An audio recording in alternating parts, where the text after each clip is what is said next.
Yuh. Daha neler? Sana ne, sen karışma. Aklın esince Caciki, aklın esince sen karışma he. Bezdum da bezdum. Sanki seninle ayrı eve çıkacağım dedi.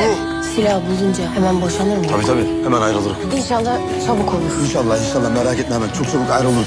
Ne kendini ne beni kurtardın Şerif'ten. Heriften kurtarmadım seni. Kurtardın mı? Ben artık Koçeri'de yaşamak istemiyorum. Ben seni çok seviyorum. Ama gerçek annemi de sevmeme izin ver. Kalmayacakmış Koçeri konakta. Evlenmesen gitmezdin.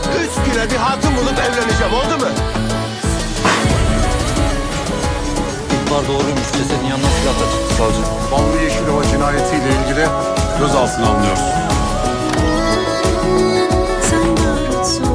Kurtardım. Seni de kendimi de. Bir kibrit mi çal?